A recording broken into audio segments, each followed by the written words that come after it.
rodando. Não, tá rodando. Rapidinho.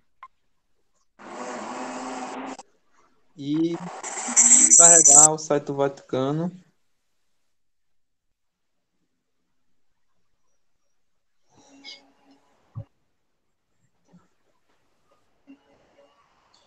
Ok, tá.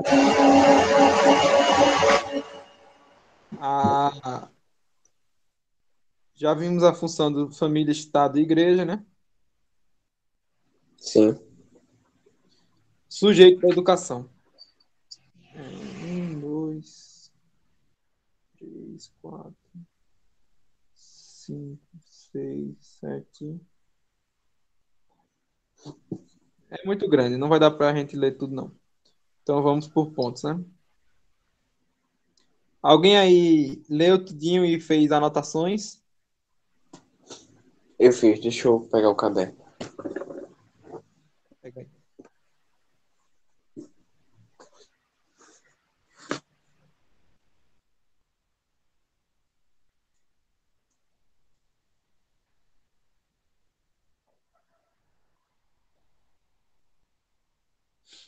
Pronto, esse primeiro ponto aí, ele vai falar sobre como é que é o nome? Quem é o sujeito, né? Quem é que está sendo educado, né? Voltei. E aí não dá para considerar o homem só uma parte dele, né? Tem que ser considerado o homem todo. Em primeiro lugar, o aspecto natural dele inteiro, né? Hoje em dia já isso não é considerado, ou seja, consideram o ser humano como sendo um animal, né? A parte superior dele, a inteligência e a vontade, é desconsiderada. Então, o homem inteiro, inclusive a inteligência e a vontade, mas mais do que isso, né? É um homem decaído pelo pecado original, ferido pelo pecado original, isso precisa ser levado em consideração e que foi elevado pela graça, né? As crianças batizadas, né? Então, tem tudo isso aí a ser considerado. E aí ele vai falar sobre falsidade e danos do naturalismo pedagógico, ou seja, a educação que procura desconsiderar todas as informações sobrenaturais na educação ou desprezar também os meios sobrenaturais, né? Ou seja, desconsiderar a graça no processo de educação.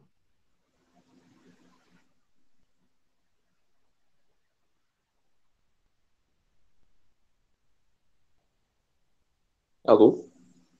Oi, terminei de falar o que eu ia falar. Ah, já. Já. Esse negócio do naturalismo pedagógico é bem exemplificado naquele vídeo que eu mandei para o Paulo. O próprio. Só para pontuar, porque eu nem percebi que estava desligado o microfone aqui. Só para pontuar, é que o próprio Pio 11, né? Pio 11, né? O próprio Pio 11, ele vai falar justamente aí, ele vai criticar essa visão animalesca que se tem na educação, né? Como se a educação fosse só destinada a formar meramente o lado animal biológico, né, do ser humano, né? Então, eu acho que a partir daqui é que ele vai desenvolver depois a crítica, né, ao a, a coeducação, né? Educação sexual, essas coisas. Pronto, ó, vê aí o que ele faz, né?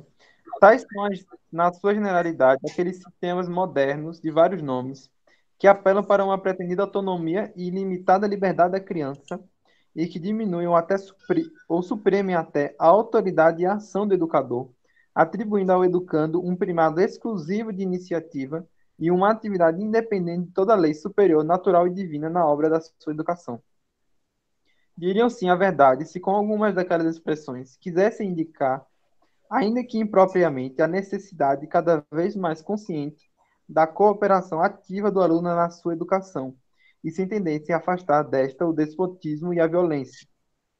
Mas não diriam absolutamente nada de novo e que a Igreja não tenha já ensinado e atuado na prática da educação cristã tradicional, à semelhança do que faz o próprio Deus com as criaturas que chamam a uma ativa cooperação, segundo a natureza própria de cada uma, visto que a sua sabedoria se estende com firmeza de um a outro extremo e tudo governa com bondade. Então aí estão todas essas teorias que a gente já conhece aí, né? Não vale a pena citar nomes.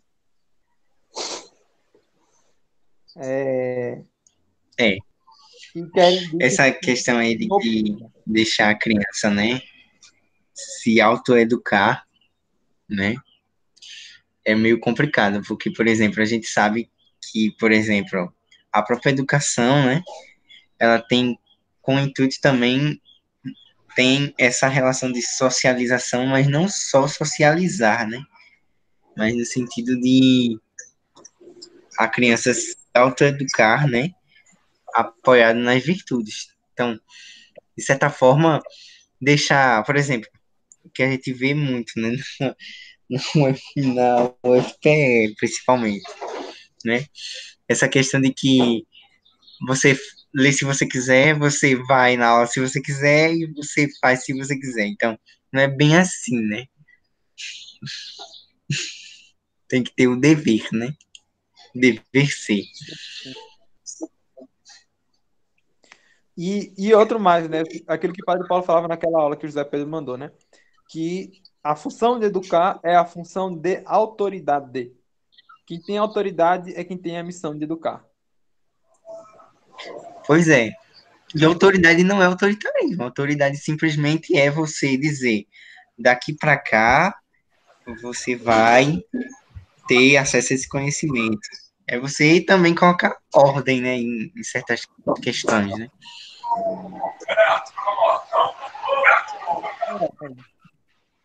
É você dizer, Eita, né?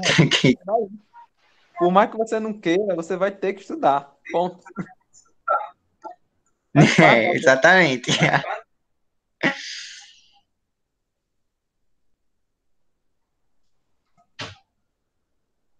Falta um pouco disso no mundo. Olha lá. Estes iludem Agora, se miseráveis com a pretensão de de libertar, como dizem a criança, enquanto que antes a torna escrava do seu orgulho cego e das suas paixões desordenadas, visto que estas, por uma consequência lógica daqueles falsos sistemas, vêm a ser justificadas como legítimas exigências da natureza pseudo-autônoma. é uma pseudo-autonomia, né? Isso, você se acha Aquela aí, livre, na verdade, se torna escravo você das suas. acha dono do seu destino, mas você não é, né? E aquilo que o Padre Paulo falava também, né? Como é que ele fala?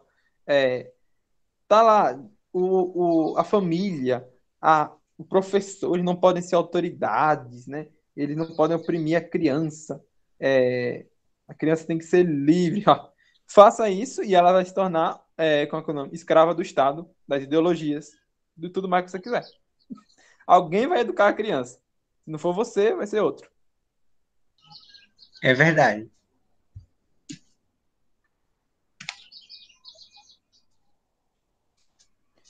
José Pedro, tu consegue dar aí um resuminho dessa parte sobre educação sexual?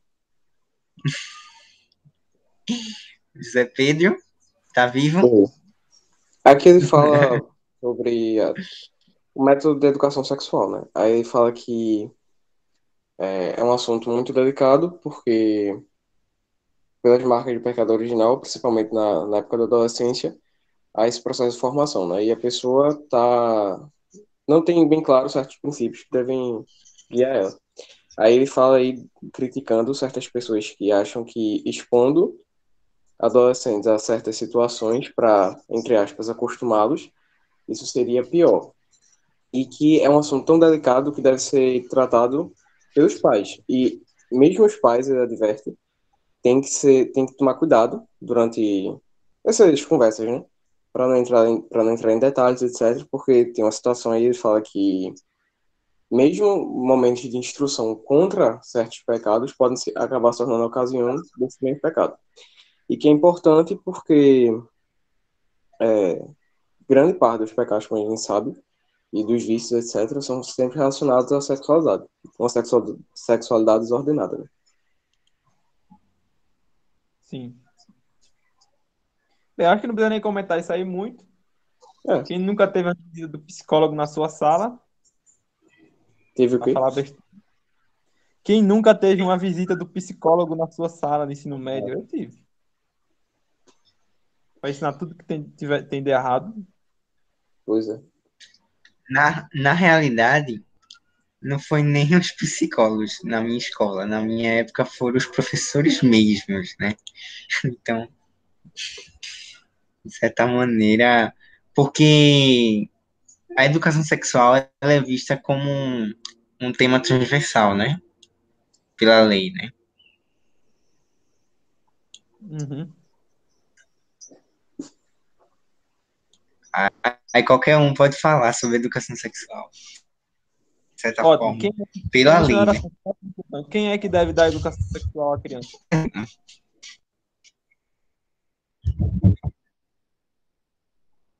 Na família, óbvio.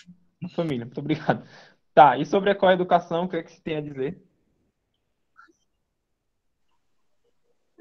A coeducação, né, é justamente, só dando um breve resuminho, né? A coeducação, né, é uma espécie de. Porque vamos olhar o contexto, né? O contexto que a encíclica foi escrita. Por exemplo, antes, assim, no século XX, né, de certa forma, a educação tinha uma divisão, né? Aí, as meninas tinham uma educação que era destinada mais às meninas, ao estilo de, né, que as meninas tinham, né? E os meninos também tinham uma educação diferenciada das meninas. Aí o que acontece? Com essa questão das lutas, né, enfim, feministas e tudo mais, aí de certa forma se juntou, né, a educação dos homens e das mulheres se tornou uma só educação. Então a coeducação ela tem essa característica. Só que aí, né, não se ignorou-se a peculiaridade dos sexos e aí pronto.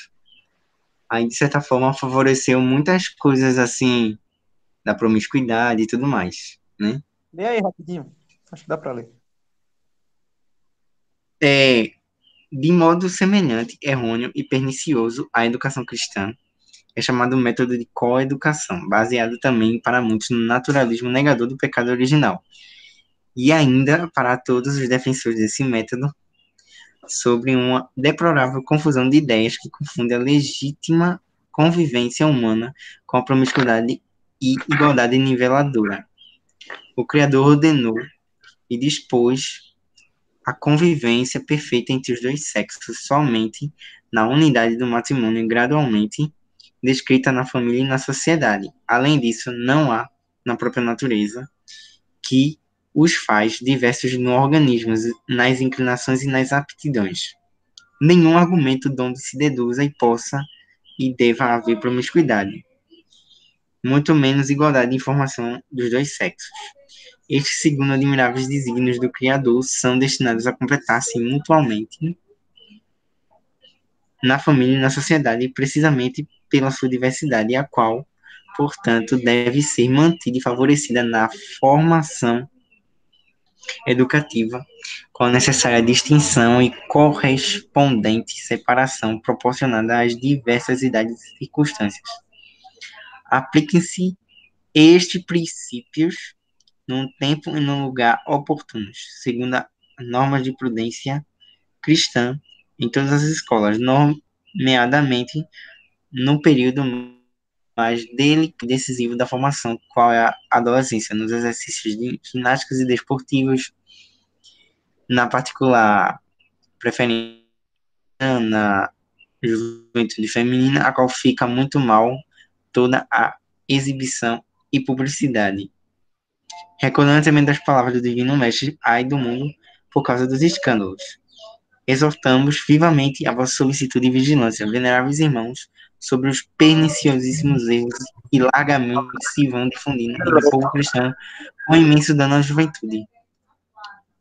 É importante, né, destacar aí que a educação física, né, em algumas escolas, né, tinha essa igualdade niveladora que ele fala aí, né? E justamente é a partir dessa crítica que eu acho que ele desenvolve essa crítica à coeducação, né? Que é essa questão de que homens e mulheres são iguais, então temos que pegar e fazer uma educação igual para todos os dois. Só que não, né? A gente sabe que homens e mulheres são diferentes e complementares, né? Segundo a ideia que se tem desse parágrafo, né? Então, de certa forma, acelerou-se mais ainda a promiscuidade no mundo moderno, né? Que dirá algumas outras consequências maléficas, né? Sim, tem primeiro esse ponto da questão da promiscuidade, né? Da mistura dos sexos. Depois tem a questão como é que é o nome? Da diferença de natureza, ou seja, os dois são naturalmente diferentes, né? Em habilidades, em capacidades, e tem a diferença social, ou seja, eles têm papéis sociais diferentes.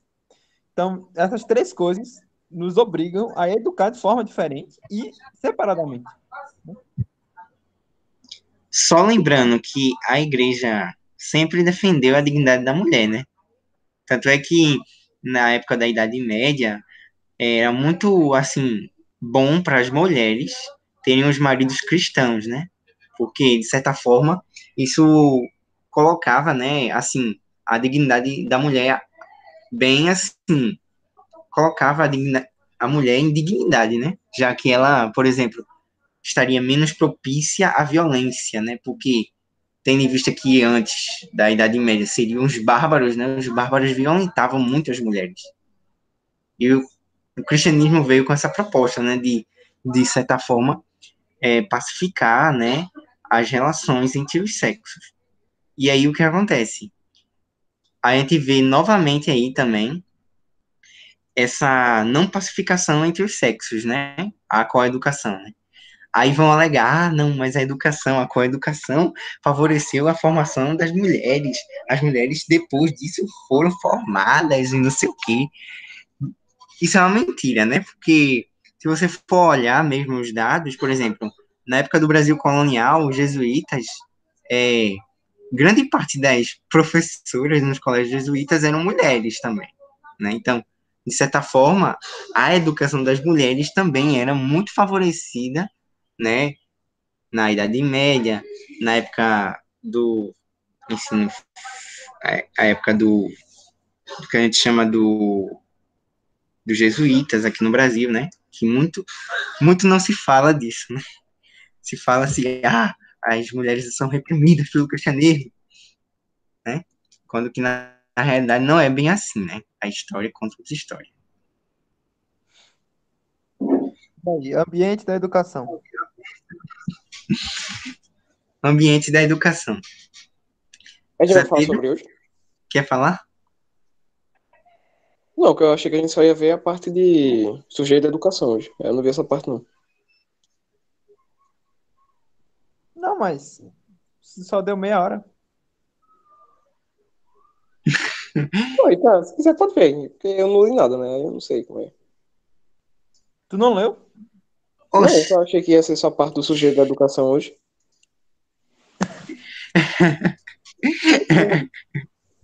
Vamos lá. Para obter uma educação perfeita, é de suma importância cuidar em que as condições de tudo o que rodeia o educando no período da sua formação, isto é, o complexo de todas as circunstâncias que costuma denominar-se ambiente, corresponda bem ao fim em vista.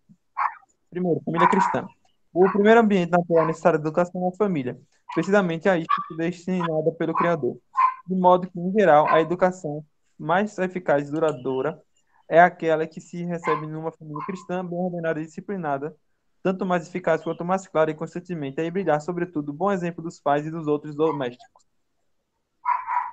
Não é nossa intenção querer tratar aqui propositadamente da educação doméstica, nem sequer referindo só aos pontos principais, tão vasta é a matéria, sobre a qual, de resto, não faltam especiais tratados antigos e modernos, de autores de sã doutrina católica. Bem, aí ele cita esse daí. tu vai ler toda essa parte da família, Lucas? Não, eu já vou fazendo uns resuminhos, né? Aí ele vai citar isso Tá daí. bom. Espiritualidade de Los Seglares, do Padre Oi Marinho, ele fala bem direitinho como é que tem que ser feito. Ele dá um plano de educação, fala dos métodos, fala dos assuntos, fala dos pontos, até exemplo de conversa. Como é que você faz para ter uma conversa com seu filho sobre tal assunto? Ele fala. Então, temos lá um tratado quase completo, né? É,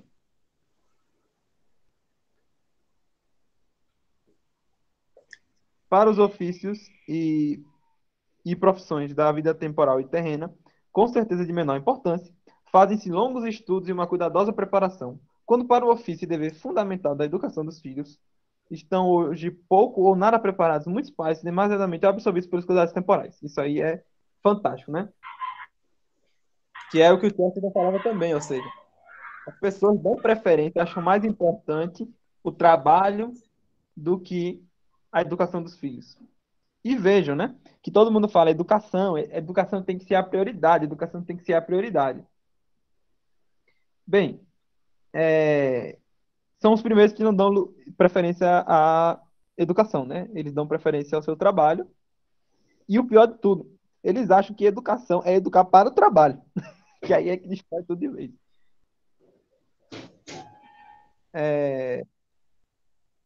Alô? Então o primeiro, como é que é o nome?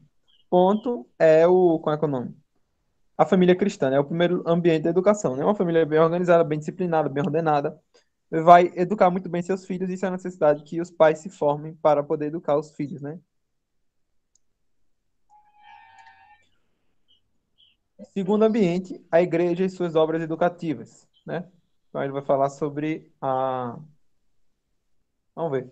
A fraqueza das forças da natureza humana decaída providenciou a divina bondade com os abundantes auxílios da sua graça e com os múltiplos meios de que é rica a igreja, grande família de Cristo, a qual é, por isso, o ambiente educativo mais restrito e harmonioso unido com a da família cristã.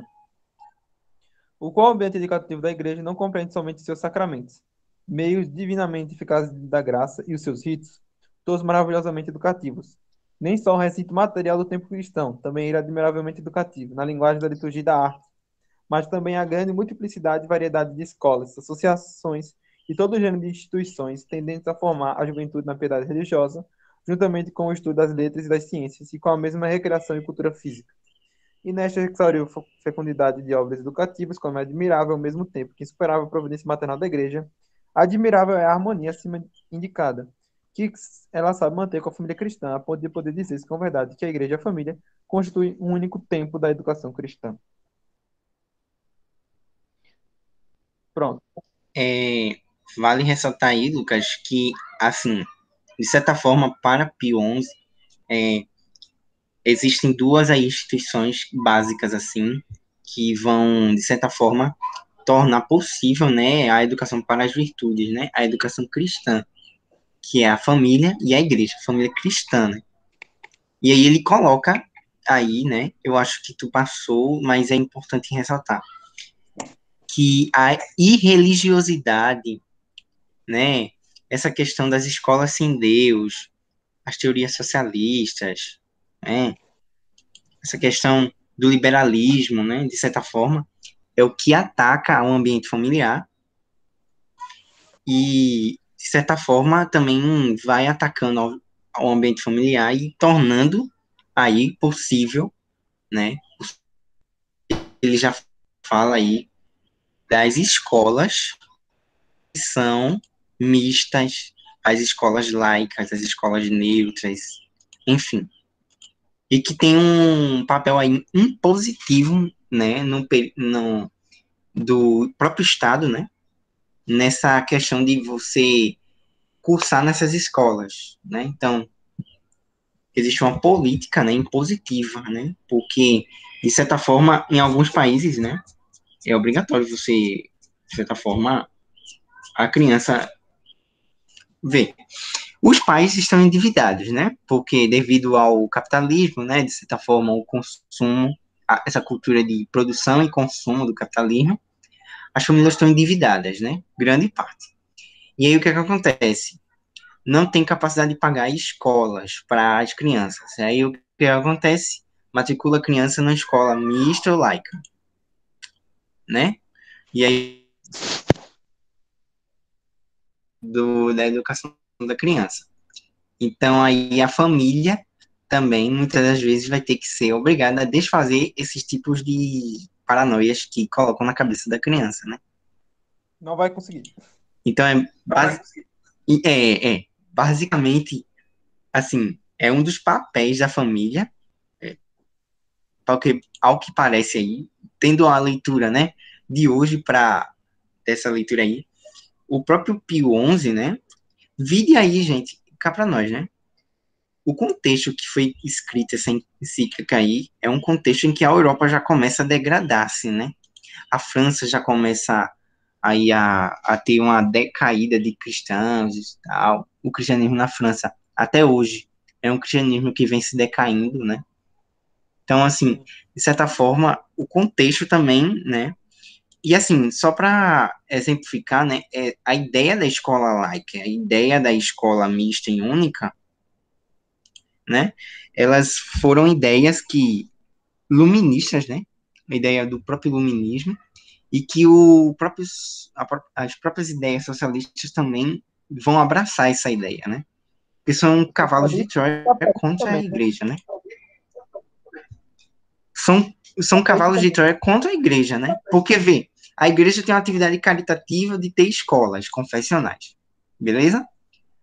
Aqui acontece, o Estado tem as escolas laicas de graça, pagadas pelos impostos, tá entendendo? Então, Sim. tecnicamente, aí ocorre uma espécie de conflito, né? Entre Uma a concorrência caridade desonesta. cristã com e quem Oi? vence, né? E aí quem vence nessa guerra, né? No mundo atual, quem está vencendo são justamente as escolas laicas, por incrível que pareça. É triste isso. Não, por incrível que pareça, não. É claro, é de graça. É.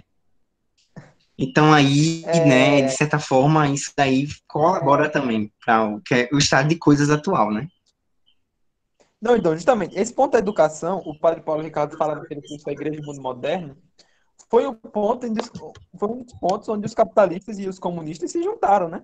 Disseram, ó, aqui a gente tem um ponto que a gente concorda. Nós dois queremos que todas as crianças vão para escolas públicas. A gente quer todo mundo educado. Por quê? Os capitalistas queriam mão de Pois é, obra qualificada. E os comunistas queriam pessoas com ideologia na cabeça. Então aí eles dois exatamente. concordaram. E aí atacaram a igreja com toda a força, né? Aí não É, tem como. Mas ainda dá tempo, né? Eu acho que ainda dá tempo de reverter a coisa, né? é. Se as famílias cristãs, A né, começar tiverem. também das próprias escolas confessionais terem essa consciência, né? As próprias escolas confessionais, paroquiais, enfim, ter a consciência disso, né? De que a educação também, né? Eles têm que estar em guerra com esse tipo de educação. Uhum. É... Bem, aqui é bem longo, né? Essa Só parte que, aqui. de certa forma, o laicismo tem entrado em algumas escolas confessionais, né? Muito. Lamentavelmente. Lamentavelmente, algumas escolas confessionais católicas têm entrado no laicismo, né? Principalmente pela influência das ideologias, né? Não, viraram muitas delas escolas mistas, ou seja, escolas em que, se você é católico, você vai ter lá uma aulazinha extra. Se você não for católico, tudo bem, você só não precisa ir para aquela aulazinha ali. O resto vai ser tudo igual. Um ensino religioso relativista, né? Só E aí, para essa exemplificar. aulazinha extra é uma das piores. É, Então, assim, não adianta, né? então, assim, cabe também os pais, a família cristã, tem que desconstruir isso na cabeça do filho. É, Sim, um, sim. é o que o padre Paulo diz, mas eu não sei se é possível. Fazer o quê? É bem complicado. Os pais, né, a família, desconstruir esse tipo de ideia laicizante na cabeça da criança, né, Não, que está a o todo pai não momento deve sendo mandar bombardeada disso. o pai não deve mandar o filho para uma escola Hã? dessa em hipótese alguma. Pois é. Mas se Não não tiver tem. alternativa, Não, assim, aí, você está é, sendo ameaçado de ser preso, certo? Aí, a velha dica de Padre Paulo, é melhor mandar para uma escola completamente laica, ateia, do que mandar para uma católica que não é. Porque confunde mais a cabeça da criança. É, Na outra, é só você dizer, olha, eles lá são diferentes. Pronto. A criança vai entender tudo. Vai ouvir e vai dizer, ah, porque eles são diferentes, né? É, pronto. Agora, manda uma católica, a confusão que vai virar na cabeça da criança. Eles são diferentes, mas eles são católicos. Pronto, acabou. A criança vai confundir tudo, não vai entender nada. Perdi. é até melhor para a mente da criança, né?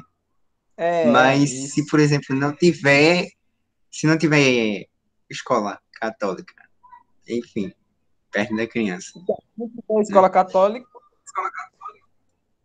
o ideal é não mandar de jeito Por nenhum. Mas exemplo, vou dar um exemplo, vou dar um exemplo, vou dar um exemplo. Se o filho é católico, mas os pais não são.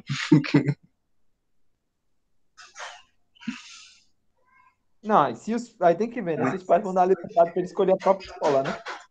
Mas assim, de certa forma, enquanto ele for menor de idade, ele está sobre a autoridade dos pais, né? Não tem como ninguém mexer nisso, né? É, o meu caso foi esse, eu, tecnicamente. Mas mesmo assim eu permaneci católico depois de tanto tempo.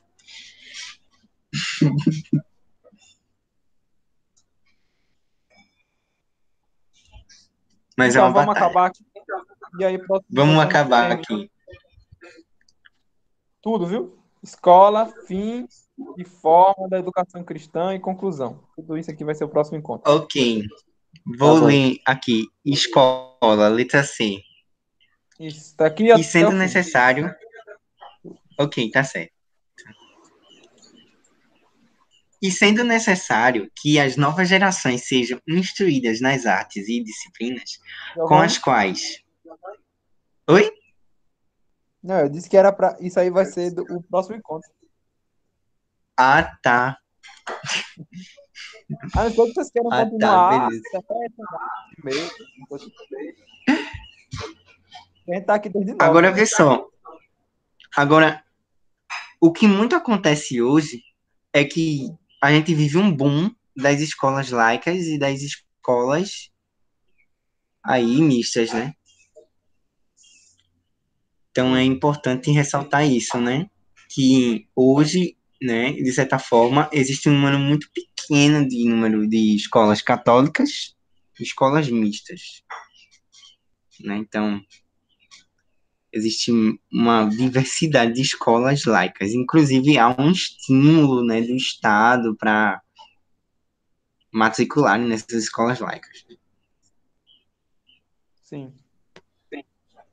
Então, O que acontece é que o é Estado um, não dá assim, é uma liberdade guerra. para a família para escolher se ela quer educação confessional ou não.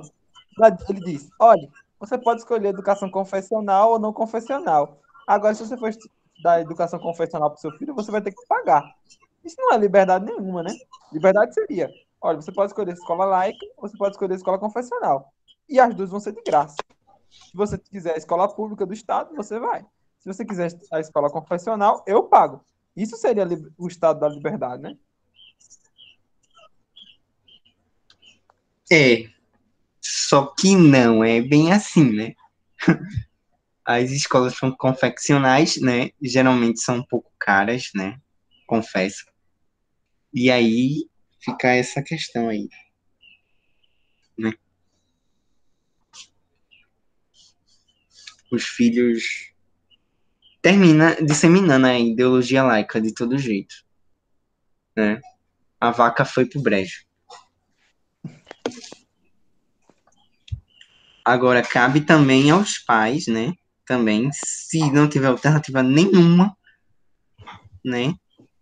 Ter que desfazer toda essa ideologia, né? Na mente da criança. Isso.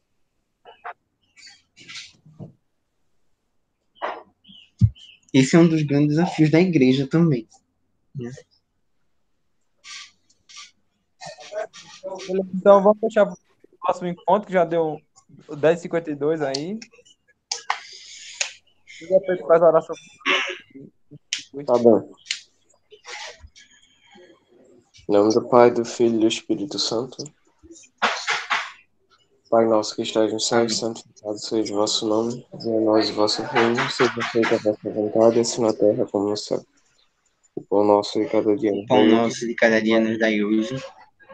assim como nós perdoamos a quem nos tem ofendido. Não nos deixeis cair em tentação, mas livrai-nos do mal. Amém. Ave Maria, cheia de graça, o Senhor é convosco. Bendita sois vós entre as mulheres, e bendito é o fruto do vosso ventre, Jesus.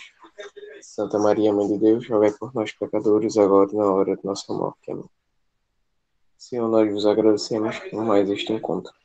São Tomás de Aquino, rogai por nós. Em nome do Pai, do Filho e do Espírito Santo. Amém. Beleza, até mais. Amém. Até Até mais, gente. Até quarta, gente.